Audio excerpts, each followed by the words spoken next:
All right, this is truly fascinating. Today, we're doing a deep dive into something, well, deeply personal, but also kind of universal. We're talking about spontaneous Kundalini experiences, the ones that can lead to Samadhi. Right, Kundalini, that powerful energy often described as dormant, at the base of the spine. Exactly. And Samadhi as this state of profound meditative consciousness, a Wow. destination almost. An ultimate union. It's a journey where consciousness doesn't just expand, it absolutely explodes. But, and this is key, it brings physical and emotional shifts too. Huge shifts. Yeah, shifts that demand real practical integration afterwards. So let's dig in. What's really striking here, I think, is how these spontaneous awakenings fundamentally dissolve what we think we are, our false The identifications. ego self. Precisely. And Samadhi itself, one source describes it as an epic level of consciousness. It's not just heightened awareness, it's more like a profound absence of thought. Absence of thought, like quiet. Kind of. Imagine being in that limitless movie. Everything is stunning, completely captivating. Yeah. And your only desire is just to be there, to listen. Wow. The insight seems to be that true liberation isn't about getting more sensory input, but the freedom you find when the mental chatter just stops. So you perceive reality unfiltered. Exactly. Completely captivating. Okay. But it's certainly not pure bliss for everyone, is it? This is where it gets really interesting for me. No, definitely not always straightforward bliss. Yeah, like one study we saw mentioned Samadhi can actually trigger nausea in about, what, a fifth of people experiencing it first time? That's right. And the Kundalini symptoms themselves, incredibly varied. You get these intense energy surges, right? Involuntary shaking. Yeah. Often in the left foot, interestingly. If it pops up a lot. Or these huge heart expansions.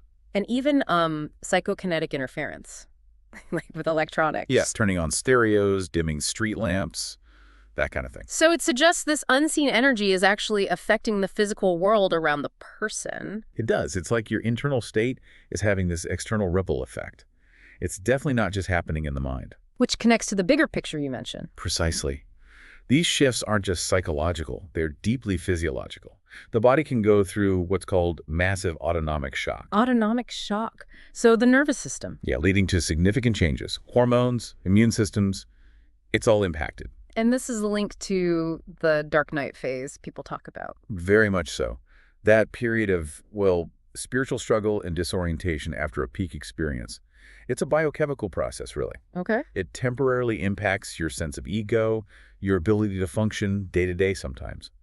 And crucially, our sources show these experiences are often, unfortunately, pathologized by clinicians. Right, because it doesn't fit the standard boxes. Exactly.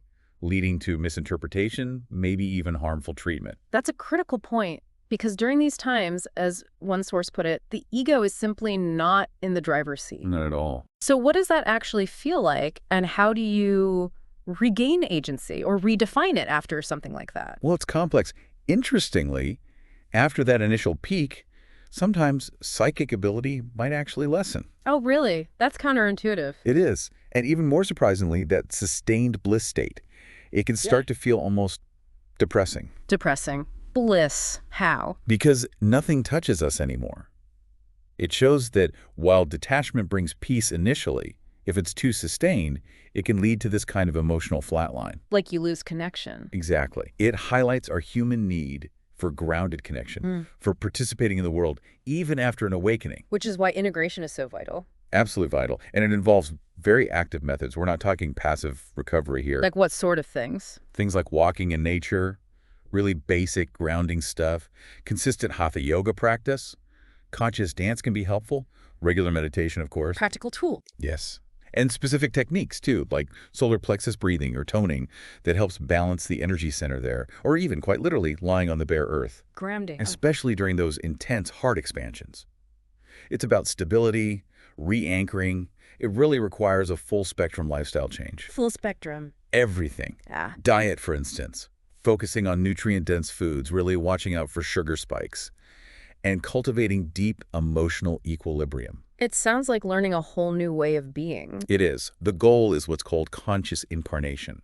Living fully embodied, present, integrating these huge shifts into daily life, not just escaping into altered states again. So not fighting it. No, learning to ride the power of this this runaway train, as one source calls it, as it transforms you. Because, as another source put it so beautifully, the human body is genetically engineered to become enlightened. Mhm. These awakenings aren't just random glitches. They're seen as an act of grace, really, dissolving that self-rejection, revealing a greater lived cosmic truth.